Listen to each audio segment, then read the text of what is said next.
Hello, everyone. It's been a minute since I've gotten on here and done a video, but the Lord has been really admonishing me, those gentle nudges like, open up your mouth some way, I need you to speak, I need you to release. And I will say that I've been a little bit distracted and a little bit overwhelmed because there's some things that I'm responsible for, um, that I wait to the last minute and procrastinate. And then when it's crunch time, I'm so stressed out because I'm trying to meet deadlines and I'm trying to do certain things. And I think for this season in my life, that one of the reasons why everything was so backed up and piled up on top of each other was because I went through a lot of setback. And some of it because of the decisions I made, and some of it be just me not being obedient and allowing that door to be open to the enemy to access me. So I let a lot of things kind of slip away, deadlines and a whole bunch of things just kind of slip away because I was so um, in inundated with the stresses of my life. So a lot of things that I was responsible for, I kind of just let go to the wayside, and now it's like accountability time. So I'm catching up. I'm getting things slowly back on track. But I just wanted to get on here because a couple of things I just wanted to share with you all, my audience, um, a couple of things that the Lord has been putting on my heart. One of the most paramount things and one of the most crucial things, and I struggle with this heavily, is fasting. There's been so many times that the Lord has given me directions about fasting, and I don't do it. Um, or I'll start, and then stresses will come, and then I'll just like break out of the fast. So, one of the things that I wanted to get on here to talk to you about is that fasting. Um, how are we making that a priority in our lives? And when I'm talking to you, this comes to me first. That's what the Lord usually does. He gives you something that you have to perfect, that you speak to your people. So that's what I'm doing right now. Um, I have to get things in order to fast as the Lord has directed me to fast. Because if we read Isaiah, it tells us how many things break through out of our life and how some things can't break through out of our life until we fast.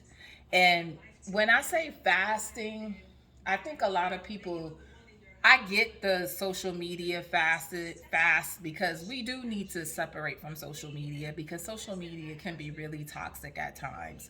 So we do need to separate ourselves from social media screen time and all of that. But the type of fast that I read in the Bible is to turn your plate down.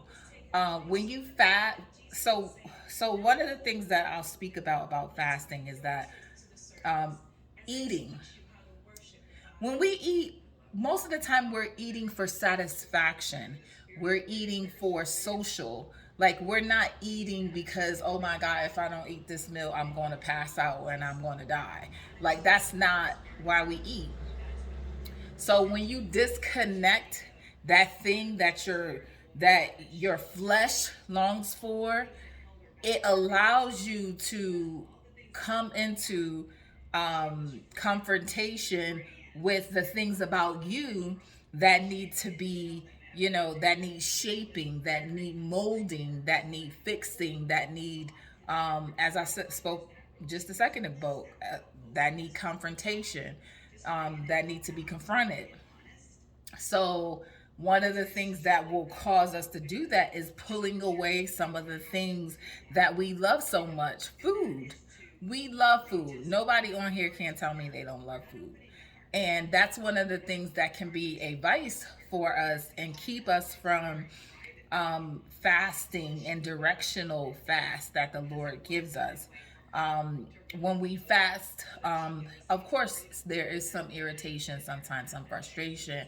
You know, your attitude is out of whack. You even come up with a come against a little bit of anger, and these are moments where the old wineskins, your personality, your character, things in your character, your habits, these are the moments where those things can be faced and confronted because you don't have a choice. Because what happens is you're in an environment where it's just you and God. So I'm just coming on here to admonish you about that. Another thing that the Lord has been dealing with me is prayer. The Lord has been speaking to me to let me know that we cannot survive in this life without prayer. The enemy is full time. He don't take no breaks. He don't. His goal is to destroy. His goal is to steal. His goal is to lay in wait and devour you. Doesn't matter what type of door. It could be any door. He is laying in wait for that door and whoop, slip right in. So one of the things that the Lord has been dealing with me about is, if that is the type of enemy that we are up against, we can't be passive in prayer life. We can't. I always say this, when I was going to Bishop Weeks and Juanita Bynum's church, they used to always, Juanita Bynum, she brought her mom to a service one time, and her mom was so anointed. Oh my God. And I say, what? Well, she is anointed. She went on to be